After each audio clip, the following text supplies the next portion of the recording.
The moment my eyes landed on her car parked outside that hotel, my chest tightened like a vice. My fingers gripped the steering wheel so hard I thought it might snap. That same black Mercedes, the one she swore had been the shop for the past week. The same damn car I bought her for our last anniversary. But it wasn't just the car.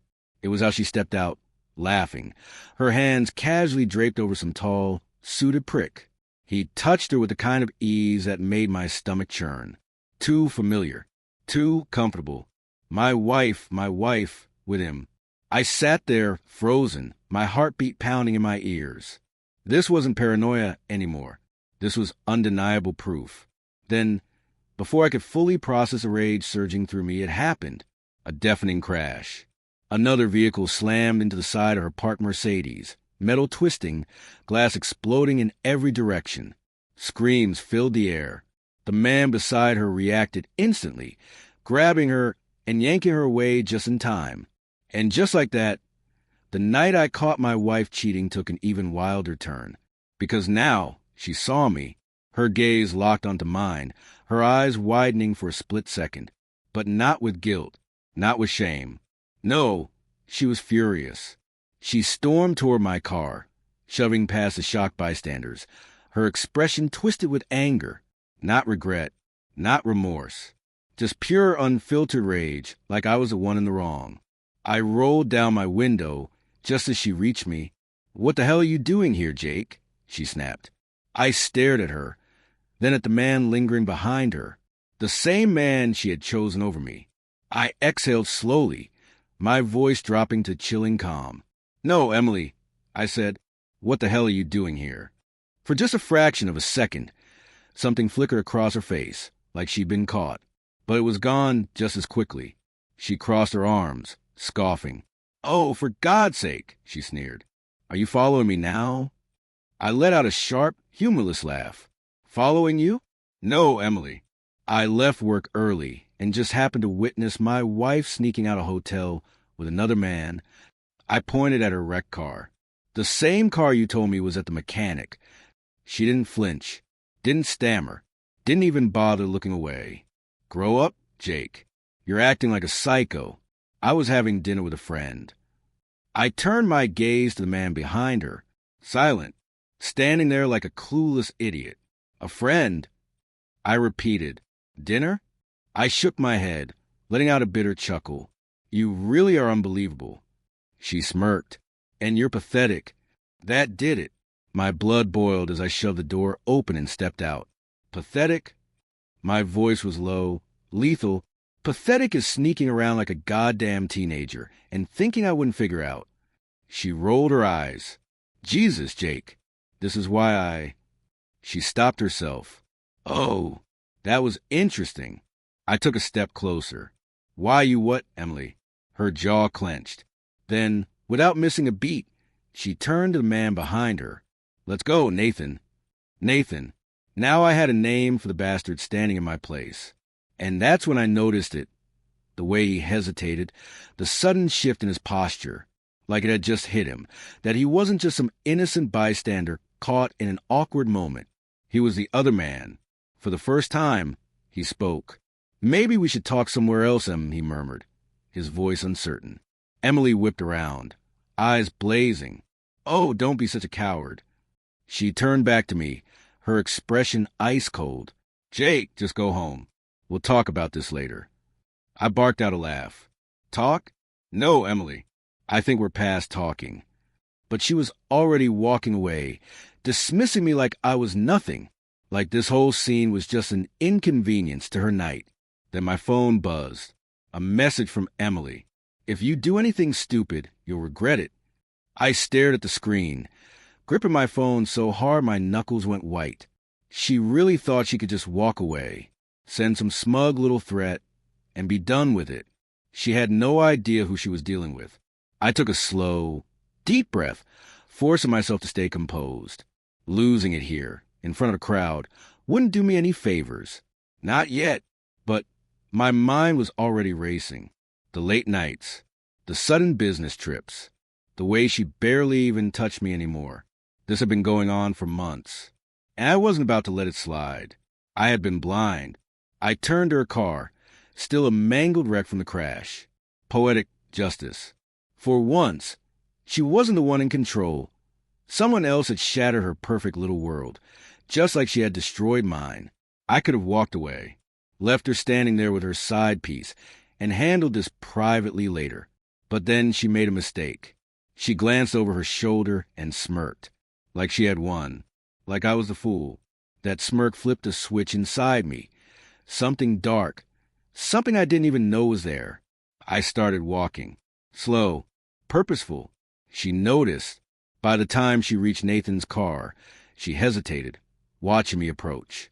"What now, Jake?" she sighed, already sounding bored. Nathan shifted uncomfortably beside her. He hadn't signed up for this kind of mess tonight. I stopped just a few feet away, my gaze locking onto him. "Does your wife know Nathan?" Bullseye. Emily stiffened. "You're being ridiculous." I ignored her. "Let me guess, business trips, late nights. Telling her you're working overtime?" I tilted my head. "That's what Emily used to tell me." Nathan swallowed hard. His fingers twitched at his sides. He had a wife. And now, realization was hitting him like a freight train. I smiled. "What do you think happens when I send her a message?" Emily turned on me like a snake ready to strike. "Don't you dare." I pulled out my phone, unlocking the screen. "Oh, I dare, sweetheart." My voice was calm, almost amused. "In fact, I think she deserves to know right now." Panic.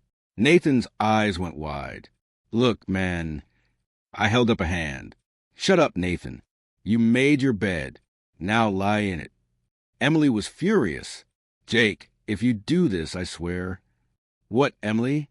I stepped closer, lowering my voice. "You'll cheat on me harder?" Her eyes burned with something fierce. Not guilt, not regret. Just pure venomous hatred. I smirked. "Now we're even." Then I hit send. The second my finger tapped the screen, Emily lunged. I was ready. I yanked my phone back, stepping away as she clawed at me like a wild animal. "You bastard!" she shrieked, eyes blazing. "You think this is funny?" I chuckled, slipping the phone into my pocket. "I think it's justice." Nathan looked like he was about to throw up. His hands trembled as he pulled out his own phone, probably praying his wife hadn't seen the message yet. Too late. His phone buzzed. He checked the screen, and all the color drained from his face. Emily spun to him in desperation.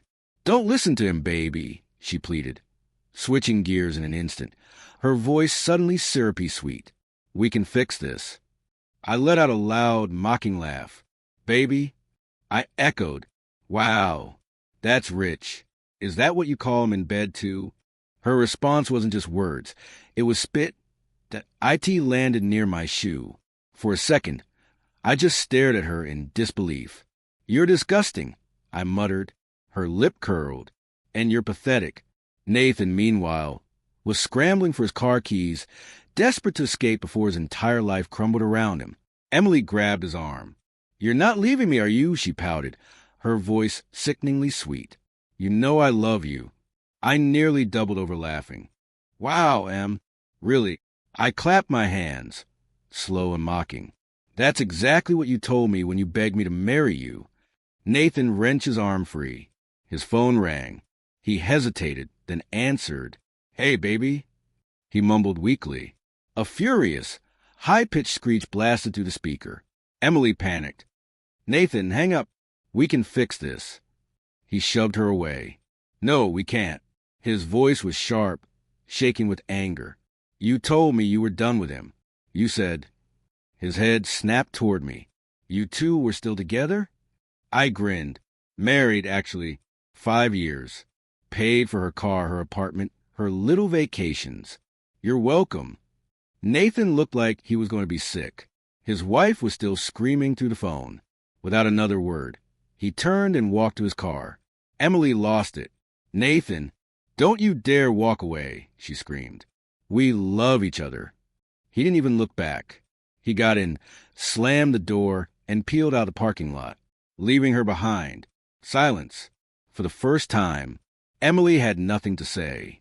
I exhaled, a heavy weight lifting off my chest.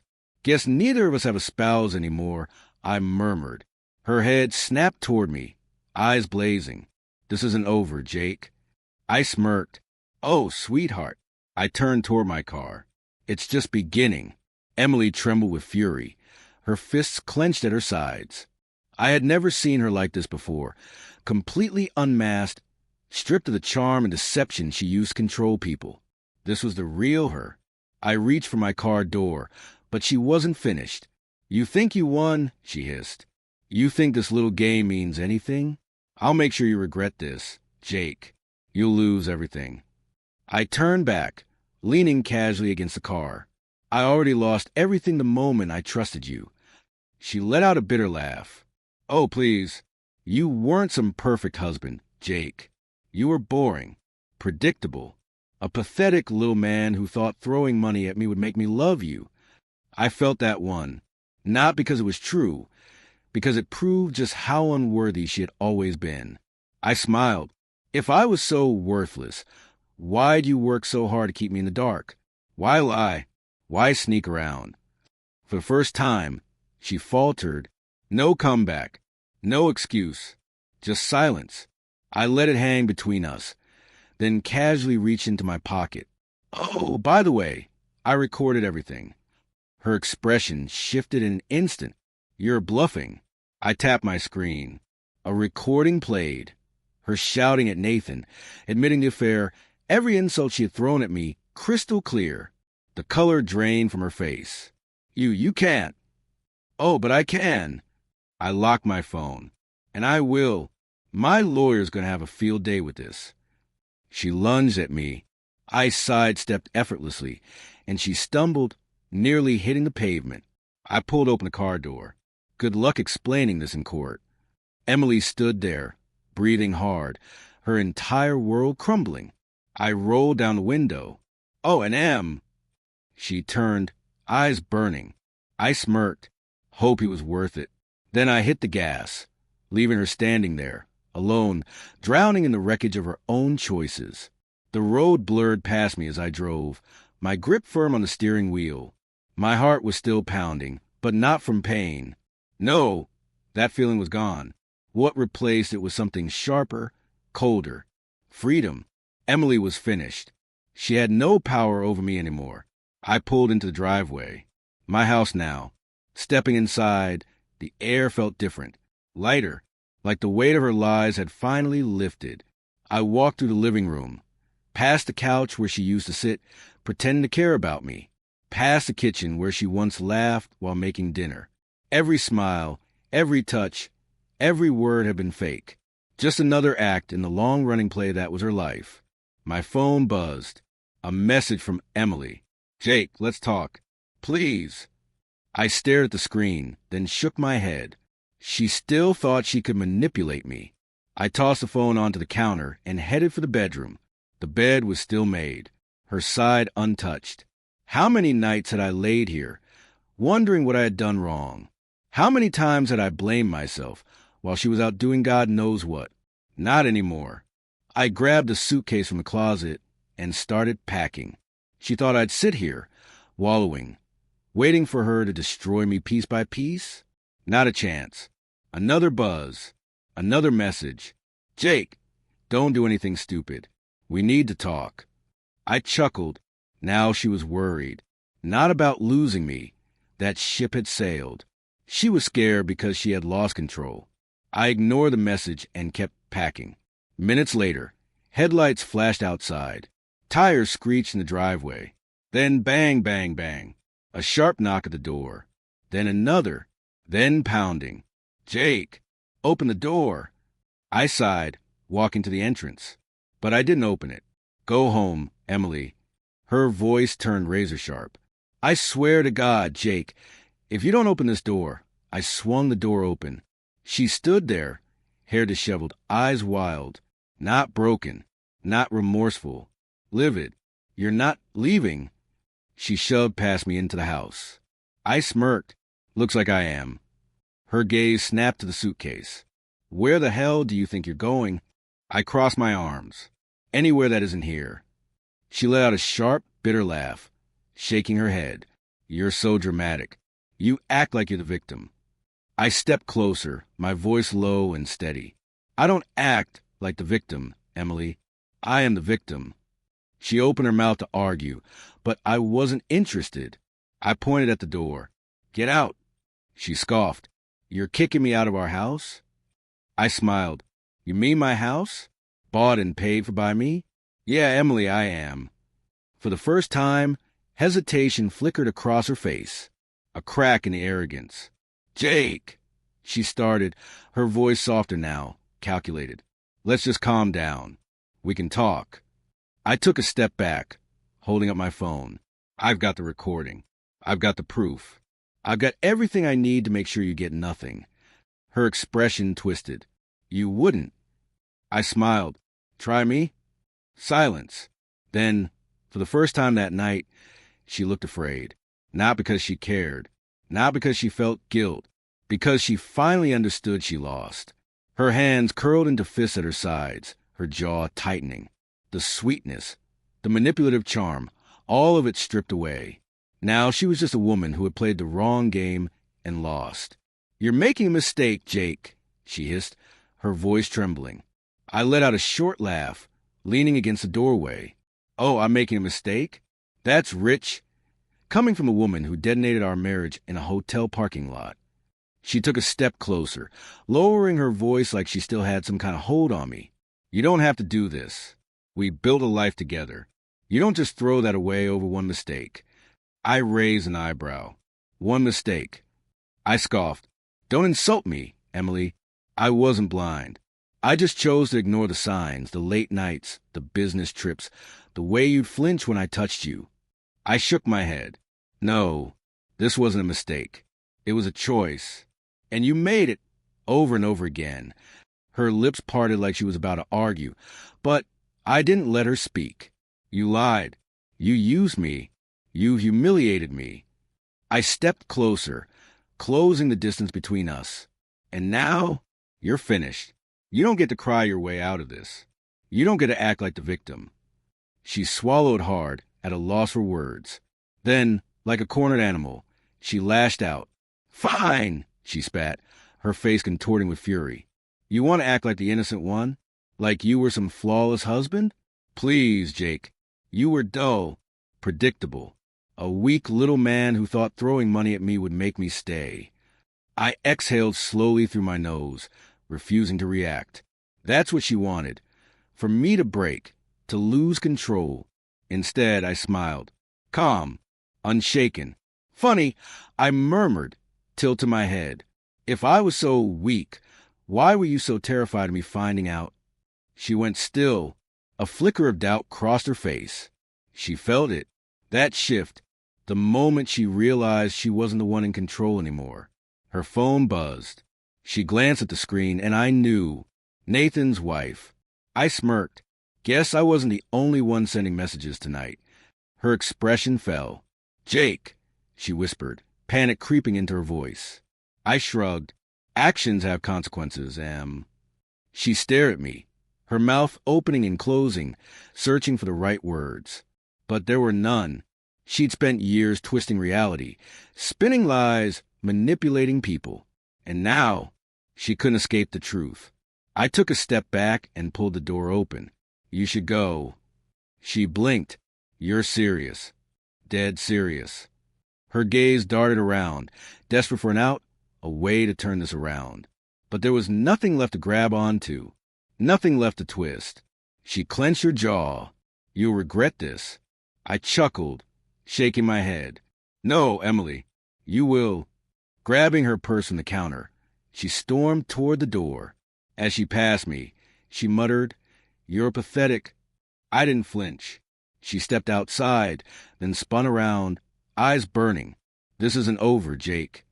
I met her gaze, my expression cold. Yeah, it is. And then I slammed the door in her face.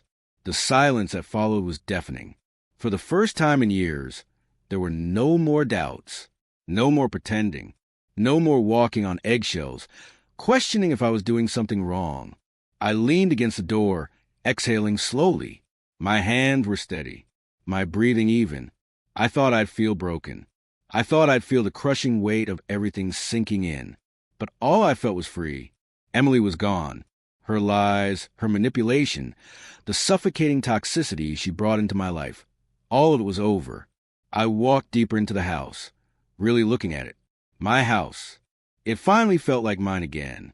Not a stage for a fake marriage. Not a prison where I played the role of the devoted husband while she lived a double life. My phone buzzed. I half expected another desperate message from her. But when I checked, it wasn't. Nathan's wife. Thank you. I smirked, shaking my head. Looks like Emily wasn't the only one having a bad night. Setting the phone down, I walked to the cabinet, pulled out a bottle of whiskey, and poured myself a glass. I sank into the couch, taking in the quiet. No more excuses. No more lies. No more fighting for someone who never fought for me. She thought I'd be shattered, that I'd beg, plead, try to salvage something that was already in ruins. But I wasn't broken. I was reborn. I took a slow sip of whiskey, letting the warmth settle inside me. She was right about one thing. This wasn't over. Not for her. Because while I was moving on, she'd have to live with the fact that she lost the only person who ever truly gave a damn about her. And that was her real punishment. I smirked, raising my glass to the empty room, to freedom. And for the first time in years, I actually meant it.